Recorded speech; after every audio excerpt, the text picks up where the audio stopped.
আমি এই যে স্যাক্রিফাইস করছি আমার ওই সময়টা আমার মান সম্মানকে স্যাক্রিফাইস করছি ফর বিসিবি। যে আপনি যদি বলেন বিপিএল এ ফিক্সিং হয়, কথাটা কিন্তু ঠিক না।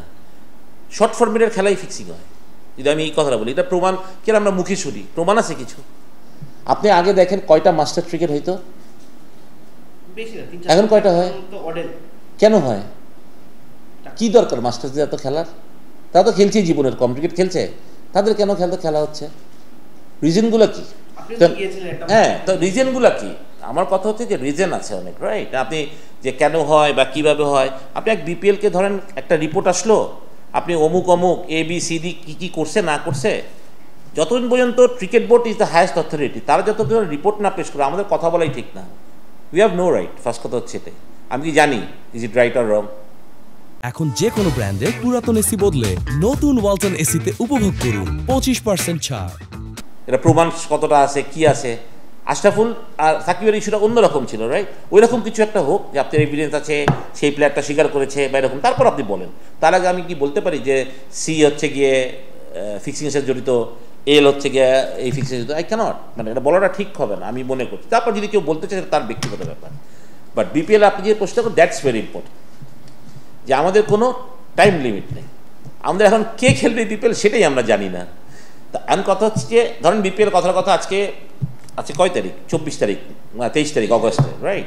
ধরেন কথা বললো যে ডিসেম্বরের 1 তারিখ থেকে বিপিএল শুরু হবে, তাহলে অগস্ট গেলে গিয়ে অগস্ট শেষ ধরলাম, সেপ্টেম্বর, অক্টোবর, নভেম্বর, 3 মাস পর তার মানে বিপিএল শুরু, 90 দিন টাইম পাচ্ছে একটা ফ্র্যাঞ্চাইজি। কিন্তু ফ্র্যাঞ্চাইজি আগে তো বলতে হবে, ধরেন এই ফ্র্যাঞ্চাইজি বাঁচতেও আরও ধরেন 15-20 দিন লাগলো, কথা তো আপনি 2.5 মাস টাইম পাবেন, 2 মাস টাইম পাবেন।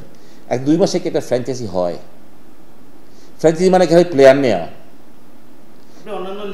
না, ফ্র্যাঞ্চাইজি মানে তো প্লেয়ার নেওয়া। ফ্র্যাঞ্চাইজি মানে কিন্তু একটা জিনিসকে গঠন করা, ভাই। It's a big issue.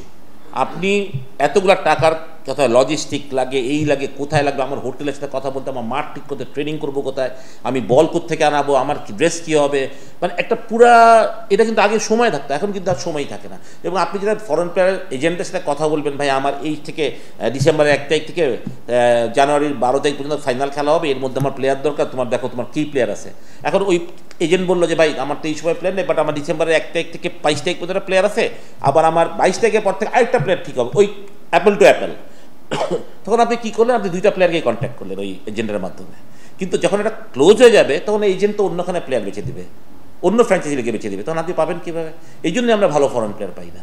সুতরাং আপনাকে যদি ফ্র্যাঞ্চাইজিদের সময় না দেন, যারা টিমটা নিতে চাচ্ছেন তাদের ক্যাপ্টেন এনাফ টাইম দেওয়া উচিত আমি মনে করি, to build a team. It's not only the cricket team in the ground, to build his own team, to run the cricket team. অবশ্যই মিস করি, কেন মিস? আমি মাশরাফিকে মিস করি, আমি তামিমকে মিস করি, আমি মুশিকে মিস করি, আমি রিয়াদকে মিস করি, কেন করবো না? কারণ ওরা তো আমাদের দেশের ক্রিকেটকে একটা অন্য স্তরে নিয়ে গেছে, রাইট? এটা আপনাকে মানতেই হবে। তো যাই হোক, আমার মনে হয় যে যেটা মানে হারাই যাবে সেটা হারাই যাবে, ঠিক না? এটাই।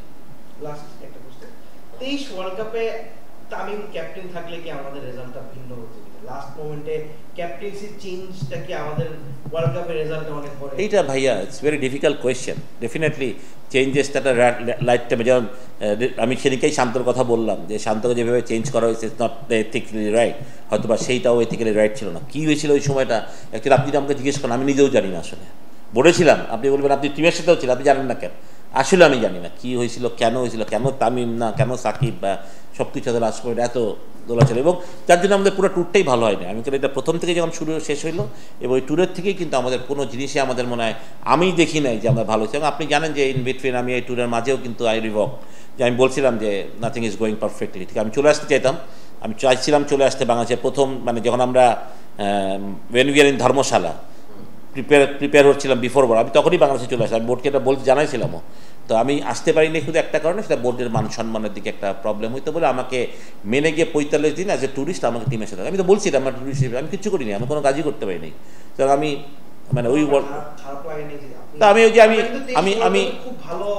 আমি এই যে স্যাক্রিফাইস করছি আমার ওই সময়টা, আমার মান সম্মানকে স্যাক্রিফাইস করছি ফর বিসিবি, সেটা সত্যি কথাই বলতে পারেন। হ্যাঁ, কারণ আমি মনে করি এটা ওইখানে আমার থাকার কোনো প্রয়োজন ছিল ইনফ্যাক্ট, কারণ আমি কোনো কিছুই করি নাই, মানে আমি প্রতি ট্যুরেই করতাম। আমার অনেক ইনপুট থাকতো, আমি চেষ্টা করতাম টিমের সব কিছু ঠিক রাখতে, প্লেয়ারদের সাথে, কোচ ম্যানেজমেন্টের সাথে আমি রিলেশন সবসময় বজায় রাখতে। ওই ট্যুরে আমি পারিনি, কিছুই পারিনি সত্যি কথা বলতে। এবং আমি বলবো এটা প্রথম থেকেই যে একটা প্রবলেম শুরু হলো, এটা সেটার এফেক্টটা আমরা অবশ্য খুব ভালোভাবে পেয়েছি, শিক্ষাটা আমাদের খুব ভালো হয়েছিল সেটার জন্য। মানে যে ওয়ার্ল্ড কাপটা হয়তো আমাদের খুব মেমোরেবল হওয়ার কথা ছিল, সেই ওয়ার্ল্ড কাপটা memorable in other way round, মানে not in a positive in a negative way.